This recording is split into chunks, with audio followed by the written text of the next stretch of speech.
இந்த ஸ்கூல் டீச்சர்ஸ்லாம் இருக்குங்கள்ல, இந்த ஸ்கூல் டீச்சர்லாம் அந்த ஸ்டூடெண்ட்டை ஃபோட்டோ எடுத்து போட்டு வைரல் ஆக்குறது, அவங்க படிக்கிறாங்க, படிப்பு திறமையை காட்டி வைரல் ஆக்கணும் அதெல்லாம் ஓகே. அவங்க அழகா இருக்காங்க அப்படின்றத பெருசா ஒரு வீடியோ பார்த்தேன். அழகா இருக்காங்களா அந்த பொண்ணு, அதான் சின்ன பிள்ளைய போய் வீடியோ எடுத்து போட்டு அவங்க டெவலப் பண்ணுது. அதோட டீச்சரோட முகத்த காமிக்கல. இதுதான் அவங்க அடுத்தவங்கள வந்து முன்னுக்கு கொண்டு வர்றது ஓகே. முன்னுக்கு கொண்டு வர்றீங்க, உங்களோட ஃபேஸை காட்டல டீச்சர்ஸு. அதே மாதிரி தான் அந்த ஸ்கூலில் உள்ள குறைபாடுகளையும் சொன்னீங்க அப்படின்னா, கண்டிப்பாக எல்லாருக்கும் பேரண்ட்ஸ் எல்லாருக்கும் உங்களை வந்து ரொம்ப தலையில் தூக்கி வச்சு ஆடுவோம். ஆனால் அதை சொல்லலை அவங்க.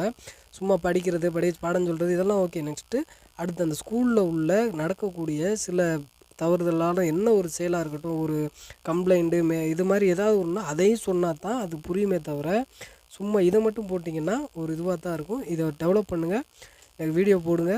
ஆனால் இந்த ஸ்கூலில் உள்ள குறைபாடுகளையும் சொன்னீங்க அப்படின்னா ரொம்ப நல்லாயிருக்கும் பேரண்ட்ஸுகளுக்கு. இதை ஃபாலோ பண்ணுங்கள் எல்லா டீச்சர்ஸ் சார்ஸுகளும்.